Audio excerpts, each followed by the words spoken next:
What's up, Epic 7? This guide will serve as a solid dive into tips and tricks on how to be successful and not be terrible at this event. Now, I know many of you are new, and some of you this is probably your first Ancient Inheritance, and you're thinking to yourself, Wulf, I'm new, I don't have many units, and my gear is pretty bad. There's no way that I can perform in this event. Well, I'm here to tell you that's just not true. I can't emphasize this enough. This content is for everyone, and I mean everyone, even you. You see, Ancient Inheritance is structured unlike any other Epic 7 content. There's special balancing mechanics, and these mechanics are so profound that they make this event accessible to anyone at all levels of gameplay. What I'm trying to say here is that this event is designed to allow the relatively new player to perform on almost equal footing with a 5-year veteran. Let me explain how this works. First, there's an enlisting system that only allows you to draft a certain number of heroes. At the start, you'll get 10 heroes. Now, you'll get additional enlistment slots as you level up and progress, but the bottom line is you don't need a deep pool of units. Second, and this is the best part, once you enter Ancient Inheritance, every single unit you have enlisted is immediately upgraded to maximum. All of it. Upgraded to level 60, 6-star, max awakened, max moled. If it's a specially changed unit, the specially changed skill tree will be fully completed. Everything is maxed out, right out of the box. Now, unfortunately, as soon as you leave Ancient Inheritance, it all reverts back to its prior form. But you can legit use a level 5 unit you just pulled and it will perform exactly like a fully maxed out, fully invested hero. Now, let's cover gearing these units, because new players don't have a lot of gear, right? I mean, how are you going to be able to do this without gear? Well, that's covered too. You see, inside of Ancient Inheritance, gear quality doesn't really matter. Well, it matters a little, but only a little. What I'm trying to say is only a very small fraction of the substats and main stats on the gear make it through into Ancient Inheritance.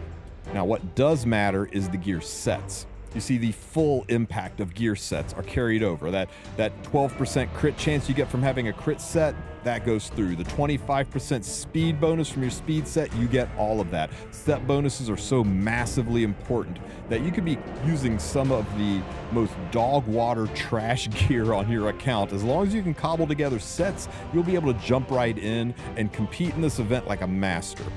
Oh, and a quick side note, artifacts and exclusive equipment, they work the same way in Ancient Inheritance as out of Ancient Inheritance. There's no special normalization mechanic applied to either of those. Now, you'll find that as you advance inside of this event, a lot of your stats are going to cap out just from leveling up. So some set bonuses are going to have diminishing returns. Like within a few levels, you're going to be at 100% crit chance. You're not going to have to level that anymore. Effectiveness and effect resistance, that'll probably cap out to maximum by level 5, 6 maybe at the most. So those sets start to lose their value. But a lot of sets have unlimited potential. For example, attack set, attack's an uncapped stat. You can never have a maximum threshold on attack. It just goes higher and higher and higher. So attack set is huge. Same with health and defense set. Also special sets like Rage, Torrent, and Lifesteal. Those are all really good inside of Ancient Inheritance and offer unlimited utility or damage. Okay, so that covers the basics of heroes and gearing. Now I want to talk about leveling. On day 1, when you enter Ancient Inheritance, everyone starts at basic exploration level 1. You'll be able to increase your exploration level by using objects and walking around. So yeah, exploring increases your exploration level. Go figure. But as your level goes up, you'll be rewarded with more provisions, the ability to enlist more heroes, and special bonuses like relics and keys to open chests. So boosting your exploration level is important. In addition to exploration level is unit leveling. Now this is where your stats come from, and this is one of the biggest special mechanics for Ancient Inheritance that puts us all on practically equal footing.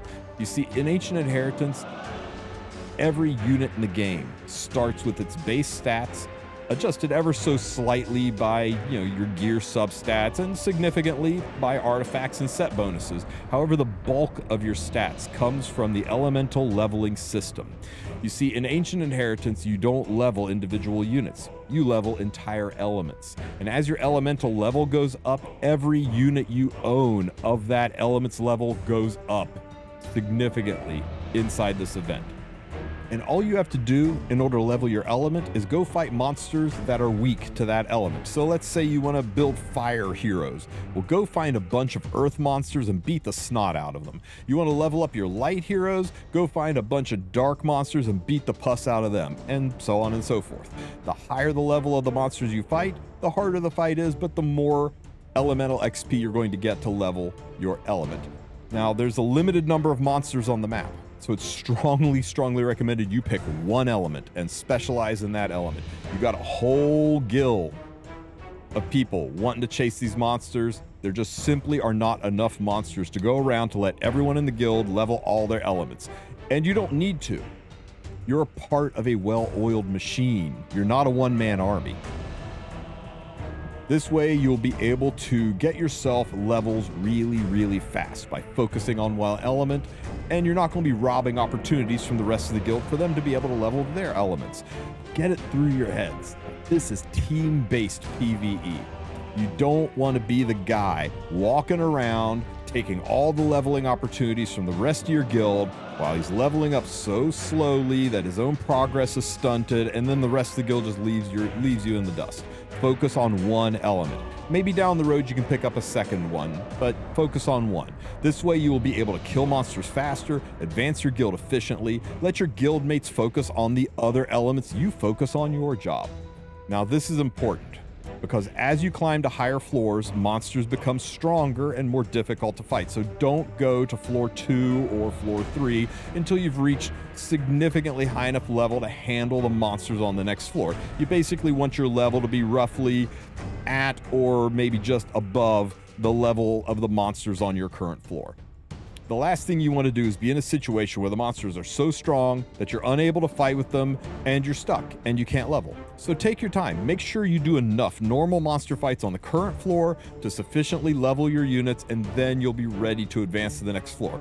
But sometimes that's not possible. Sometimes it's not practical. Sometimes your guildies killed all the monsters and you started late, and it's just not logical for you to wander around all 4 corners of the map chasing down the 1 or 2 monsters who are left before you go up a floor. This is especially true for people who join the event late.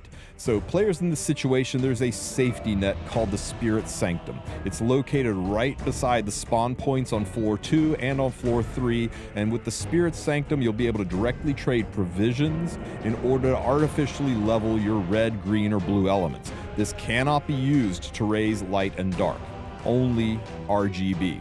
So it's recommended that first timers stick with red, green, or blue units just so that they can enjoy the safety net if S hits the fan, and also because new players typically don't have a whole bunch of light and dark heroes anyway. So leave the light and dark to the veterans of your guild. Now, you want to be frugal in normal fights, because once you fight a monster and win, you can't use those heroes again for the rest of the day. Even if they survive the fight, they will be shaded out and you can't select them until tomorrow. So pick units who can solo or 2-man the enemies. Units with built-in healing or units who have lifesteal set are huge. Artifacts like Sigurd's Scythe, Golden Rose, those are great. Solo teams and 2-man teams are magic for power leveling your elements. So consider this when you're leveling. Consider combos like a DPS unit and a Soul Weaver. That gets the job nicely, and you only have to take 2 units in a fight. Never take 4 units into a normal monster fight. Terrible waste. Also realize that there's no real penalty for trying and failing, as long as it's a normal monster fight. Let's say you do a normal monster fight and you think, hey, I can solo this, and you go in and no, you can't. You just fail. All it will cost you is 1 provision, and the unit that you tried it with will still be alive and ready to use again. There's really no penalty for trying. You only lost 1 provision, so go hit it again, and this time stick a Soul Weaver in there with that DPS unit, get it done right. Oh, and remember, this you failed, no penalty thing, this only applies to normal monster fights, okay? If you're fighting mini bosses, wardens, floor bosses, anything's got a big HP bar across the top center of the screen, there is no protection from failing. You go into that fight and you lose, the unit and the stamina is gone. But hey, the damage you did remains for the next guy. Now, regarding monsters, you see these little hearts over top of their heads? That's how many times these little guys can be defeated before they disappear for the entire guild. So after the 3rd hit on this guy, he's going to vanish. You want to make sure that there are enough monsters to go around for your whole guild. So make sure you have a good spread of elements across your guild. As to which element you pick, look, everybody's got to make their own decision here. Some guilds assign elements, some guilds let everyone pick their own, but my advice is guild leaders, keep a weather eye on your guild mates and make sure you have a good coverage on all the elements. Red, green, and blue specialists are needed in abundance. They rapidly slay wardens, they clear paths, they take out mini bosses, they can go get guild chests. They're really the most important cog in your machine. You will want more red, green, blue team members than light and dark players. The light and dark specialists are the key to killing the floor boss prongos. So you will want a handful of highly experienced light and dark specialists for this job. This will give you really good coverage and will allow you to progress floors at a pretty fast pace without starving for monsters. Guild organization is key. The guild organizers need to keep a mindful eye on the elements of the members. You don't want too many people picking light and dark, and then everyone is on hold waiting for the 3 guys on the fire team, 1 who's barely active, to finish killing the Earth Warden so the next team can do its job. Now that we've covered the basics, let's shift gears and talk about how the game itself progresses. In this event, when you get on the floor, what you're going to need to do is make Prongo show himself. And this is done by murdering his friends right in front of him. Brutal. Not only does this level your elements, but it increases that rage counter in the corner. You see it up there in the corner of the screen? Once you max out that rage counter, Prongo will get so angry that you've killed all of his friends that he will appear himself to deal with you. The first time Prongo appears, he should be light element, so your Dark Heroes team will be on. Dark Heroes need to go straight for where this Prongo is going to spawn, so that once he appears, they're ready to jump on him and kill him. Meanwhile, your Fire, Ice, and Earth teams are moving to their respective wardens. Remember, Fire team goes to where the Earth Warden spawns. Make sure you go to the right element. And that way, once the Dark Fighters have dropped the first Prongo, once his health gets to 50%, he's going to run away like a little bee and call his warden buddies and ask them for help. And all 3 will appear at once. Fall on them like raptors to a doe. Once all 3 wardens are dead, the Dark Prongo will appear, and it's your light team's job to finish him off. Lay on like butchers and end him, and the path to floor 2 will be open. Floors 2 and 3 are exactly the same process, just stronger fights and bigger maps. I do recommend that latecomers who missed the chance to go and do their specific assigned fights, you missed your warden fight, the Prongo was dead before you even logged in, you guys spend your time cleaning up the floor. Go get those guild chests, go kill those mini bosses, go help progress and level yourself before you go to level 2. This will help out your guild, this will help out you, and gives you a good, efficient job to do. The rewards collected on the lower floors will go to any guild members who are on the higher floors, and anything they collect on the higher floors will trickle down to the lower floors, so you don't have to worry about missing rewards because you didn't follow your guild through a portal. Whew. Okay, I know I've been yapping a lot here, but I want you guys to pay attention to this part. This part is important. If you take nothing else from this video, remember this tip. On day 1, when Ancient Inheritance drops, the first thing you do, like the very first thing you do, and I'm not even kidding here, before you even brush your teeth, even if you don't have time to play Epic 7 that day, log into the game, enter Ancient Inheritance, get on the dungeon map, make your unit teleport in and appear on the map, grab a starting relic, and then you can close the game and go and do whatever it is you need to do for the rest of the day.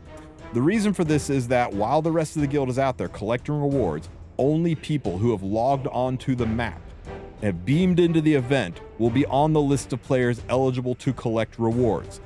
That way you don't miss anything. You don't want to be at work while the guild collects a major reward and then you didn't get it because you didn't put yourself on the map. Now let's talk a little bit about tactical movements inside of Ancient Inheritance. Remember that provisions are unforgiving. There is no undo button, so go slow. Count the hexes. Make sure you have the provisions needed to get the job done before you move places. Make sure that the thing you want to click on is available to click on. Ask your guild mates for information. That way, it'll help you plan your best course of action for movements inside of AI. And speaking of planning those movements, the brilliant minds at Team Bread will be making maps once again. We do this every season. Now, I joined Bread in map making, like season 2, I think. Helped them put together these maps, and since then the team has expanded to a small but very hardworking group of map makers that hand build these maps, hex by hex, to help you identify the best pathing locations to the monsters and targets you need to find. These maps can be found on the Miro board, linked in the description of this video, as well as my Discord. Copy these maps, share them with your friends, use them to organize your guild or just for your personal needs. Now let's talk about chests. Gone are the days of loot goblins. No more loot goblins obsessing on chests. No more loot goblins who can't think of anything but chests. No more loot goblins who are so focused on chests that they don't remember to help out the guild. Relatable. So you can no longer just loot chests and buy stuff from the shop without helping your guild. Treasure chests now require keys in order to open them, and the only way to get keys is from doing normal monster fights or as a perk from leveling up your expedition level, so you actually need to be an active contributing member inside of Ancient Inheritance in order to get the keys. Keys that will open the chest to give you the personal loot so you can buy the stuff from the shop, and the shop stuff is worth getting. Now, the loot on floor number 1 is pretty mediocre. In fact, I recommend you don't open any chests on floor 1. Save those keys for floor 3 and maybe spend a couple on floor 2 if you get an overabundance of them. You will have plenty of loot to buy out the shop. Finally, let's take a moment to go over some of the special objects inside of Ancient Inheritance, just so you're aware of what they are. These things are called barricades. Barricades block paths, just like monsters. You have to use provisions to break them, just like monsters. But unlike monsters, they give no experience points, but they don't take away any of your units. Sometimes going through a barricade can be more efficient than going through a monster. Second, there are these backpacks that give 50 exploration EXP. They are unlimited usage for your guild, but one use per person. That means everyone in your guild can open them once per person, and they never run out. These are far more important on floor number 1 when you're trying to get your exploration level up, but 50 XP won't feel like that big of a deal by the time you hit floor number 3, for example. Third are these tombstones. They give substantially more experience than backpacks, but they have a limited number of use per guild. If once they're used too many times, your guildmates won't be able to use them anymore. So before you walk halfway across the map to a tombstone, make sure it's still active and hasn't had all of its uses used. Tents likewise have a limited number of uses, and they restore a few provisions when you sleep in them. Statues have a limited number of use. Statues will allow you to bring up to 4 of your units back to life for use the same day. You can use those once per person, and I think 4 uses per guild. Then there are these banners. These banners give a smoky looking swirl to monsters. This swirl represents a major buff. So beware of monsters with this effect. They're going to be a much stronger fight. There's these lighthouses. Once you use a lighthouse, it'll illuminate a large portion of the map, which is really nice for people who are using the telescope and Wanderer's Pipe Relic to move around. But other than that, it's mostly for people to see areas of the map. But hey, we're already making you guys some really nice maps, so it kind of reduces the value and importance of the lighthouse. Finally, relic shrines. Relic shrines are where you can acquire random new relics to replace unwanted ones that you've already got. They will randomly spawn relics, so there's no guarantee you're going to get the ones that you want. Check out my relic video to see which relics are best for you in this. Now, make sure you have a spot for a new relic, or that you're okay with trading one of your existing ones out, because once you use a relic shrine, it is used. You cannot unuse it. You cannot cancel out and go back later. Once it shows you what relics are available, it is spent. Pick one or done. My last little bit of advice to you guys is you are permitted to withdraw up to 10 heroes per season. Not per day, not per week, per season. 10 heroes. So if you pick up heroes for Ancient Inheritance and it's just not living up to your expectations, you can ditch that 0 and pick out a new hero. But remember, after you swap out those 10 heroes, your roster is permanently locked for the rest of the season. No more changes, no more withdrawing. Also, no trying to cheat the system. You cannot withdraw a dead hero and re-enlist it. It'll still be dead. Even if the dead hero you re-enlist is a totally brand new dupe, that dupe will still be dead. All right, now that I've talked your ear off and turned what I intended to be a relatively short video into a decently long video, I'm going to wrap things up for this introduction. I do plan to stream my Ancient Inheritance pushes on Twitch and YouTube, so make sure you ring that bell and to be notified when I go live. And come and join it. Be a part of the adventure. Ask questions. See how I'm moving. See how I'm leveling. Guys, get organized. Make a Discord room. Turn it into a party. It's dangerous to go alone. The adventure's way more fun with friends. Take care, Epic 7.